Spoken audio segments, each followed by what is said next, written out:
Shalom saudara yang dikasih dalam Tuhan, puji Tuhan. Hari ini kembali lagi saya menyapa setiap umat Tuhan dimanapun Bapak Ibu Saudara berada melalui program Bible and Coffee. Saudara yang dikasih dalam Tuhan, saya rindu melalui program ini ada banyak umat Tuhan juga turut mengalami berkat-berkat yang diterima karena kita percaya firman Tuhan memberikan kita kekuatan, firman Tuhan memberikan kita pengharapan, dan firman Tuhan menuntun kita dalam seluruh jalan-jalan Tuhan yang membawa kita masuk dalam seluruh rencananya yang besar.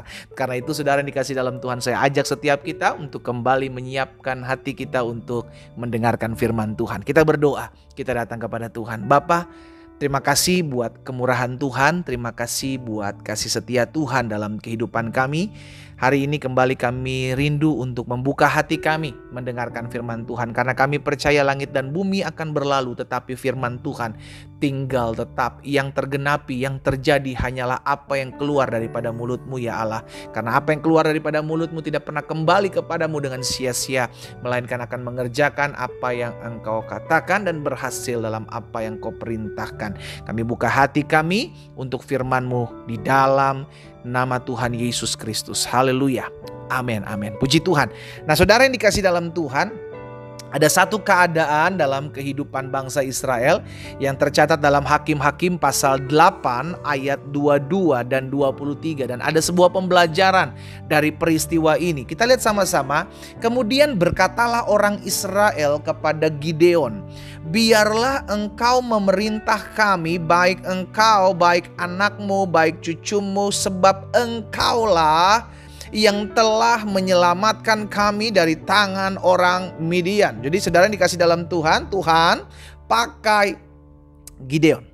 Ya, Tuhan pakai Gideon untuk berperang, saudara yang dikasih dalam Tuhan, melawan orang Midian dan menang. Itu sebabnya bangsa Israel bilang, biarlah engkau memerintah atas kami, baik engkau, anak-anakmu, cucumu, biarlah engkau yang memerintah bagi kami, karena engkau telah menyelamatkan kami dari tangan orang Midian. Tapi apa kata Gideon? Saudara perhatikan di ayat 23. Jawab Gideon kepada mereka, aku tidak akan memerintah kamu dan juga anakku tidak akan memerintah kamu, tetapi Tuhan yang memerintah kamu. Saudara yang dikasih dalam Tuhan, apa yang kita pelajari dari perkataan Gideon? Gideon bukan orang yang tinggi hati. Gideon bukan orang yang besar kepala gitu ya saudara ya. Karena Tuhan dipakai dia. Tuhan pakai Gideon dahsyat, Tuhan pakai Gideon luar biasa, saudara yang dikasih dalam Tuhan, untuk memenangkan pertarungan dengan orang-orang Midian. Tetapi Gideon sadar diri bahwa peperangan ini menang karena memang Tuhan.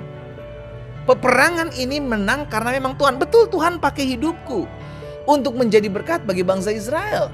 Tetapi Gideon sadar, bukan karena aku.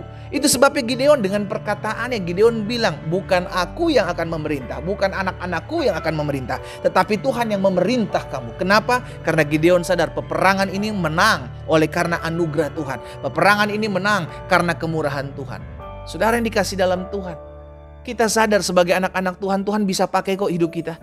Tuhan bisa pakai kita untuk tolong orang. Tuhan bisa pakai kita untuk support orang. Tuhan bisa pakai kita untuk menguatkan orang lain, mendoakan orang lain sehingga orang lain mengalami mujizat. Tapi please, sadar, kita hanya alat di pemandangan mata Tuhan. Kalau sampai ada jiwa-jiwa yang bertobat karena pelayanan saudara dan saya, biarlah kembalikan itu kepada Tuhan. Karena mereka adalah milik kepunyaan Tuhan. Tuhan pakai kita, haleluya, puji Tuhan. Tetapi kita mesti sadar diri, kita hanyalah alat Tuhan. Sama-sama bilang sama saya hanyalah alat Tuhan.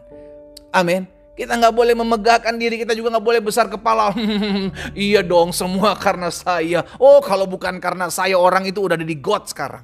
No, kita gak bisa bilang begitu. Tuhan yang menggerakkan hati kita untuk memakai kita. Tuhan yang memperlengkapi kita untuk melayani jiwa-jiwa. Tuhan yang menolong setiap kita untuk kita bisa jadi berkat buat orang lain. Itu pun karena kemurahan Tuhan.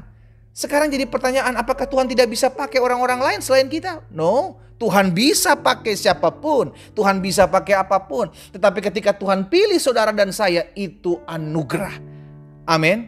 Itu sebabnya jangan pernah besar kepala ketika kita dipercayakan Tuhan untuk menolong orang. Oh, lu kalau gak ada gua, gak ada lu sekarang. Lu kalau dulu gua gak bantu, waduh lu gak ada sekarang. Kita mulai ungkit-ungkit, saudaraku. Stop ungkit-ungkit apa yang pernah kau buat orang lain. Saya ulangi sekali lagi, stop ungkit-ungkit apa yang pernah kau buat bagi orang lain. Tetapi sebaliknya, jangan pernah lupakan apa yang orang lain telah buat dalam kehidupan kita. Itu yang harus menjadi pegangan kehidupan kita. Sehingga kita menjadi orang-orang yang tahu diri.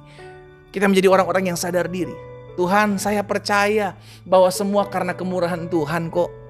Semua karena kasih setia Tuhan kok. Semua karena anugerah Tuhan kok. Saudara yang dikasih dalam Tuhan, Rasul Paulus pernah berkata, hidupku bukan aku lagi, melainkan Kristus yang hidup di dalam aku. Ketika kita punya statement seperti itu, ketika kita menyadari bahwa hidupku bukan aku lagi, melainkan Kristus yang hidup dalam aku, maka kita selalu bilang, Tuhan, ini aku, pakai aku, ini aku, utus aku. Dan ketika kita melayani, kita dipakai Tuhan dahsyat luar biasa untuk tolong orang, untuk melayani jiwa-jiwa. Stop meninggikan diri. Kita kan bukan punya, di hidup kita ini bukan milik kita lagi. Hidup kita ini milik Tuhan. Tuhan yang mau pakai kita. Bawa, serahkan hidupmu kepada Tuhan. Haleluya.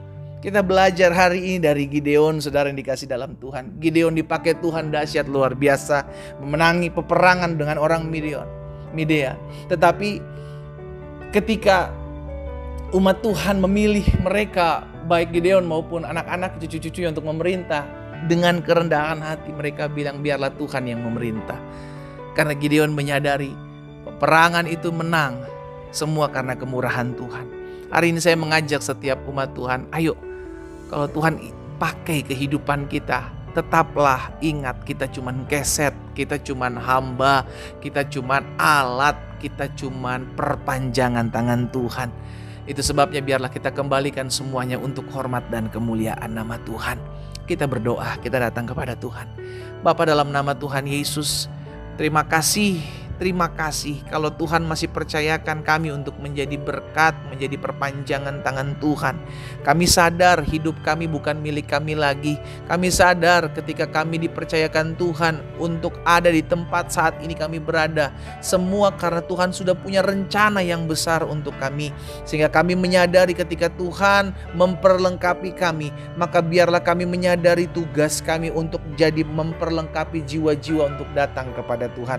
Karena segala sesuatu yang kami punya, segala sesuatu yang kami miliki, semua berasal daripada Tuhan. Bapa, hamba berdoa dalam nama Yesus buat setiap umat Tuhan dimanapun mereka berada. Biar ada campur tangan Tuhan, ada kuasa Tuhan, ada anugerah Tuhan. Sehingga kami tetap terus menjadi orang-orang yang rendah hati, tidak besar kepala. Oh Tuhan Yesus, jamah setiap kami. Dan akhirnya hamba juga berdoa buat yang sakit dalam nama Yesus. Karena hamba percaya disampaikan firman, disembuhkan kami yang sakit. Di dalam nama Tuhan Yesus, bilur-bilur-Mu itulah yang menyembuhkan kami. Kami menghardik segala kelemahan tubuh, segala sakit penyakit, campur tangan kuasa kegelapan keluar dari tubuh kami. Dalam nama Yesus, oleh bilur-bilur-Mu kami sembuh. Berkat-Mu ada atas umat-Mu Tuhan. Di dalam nama Yesus Kristus Tuhan kami berdoa. Haleluya. Amin.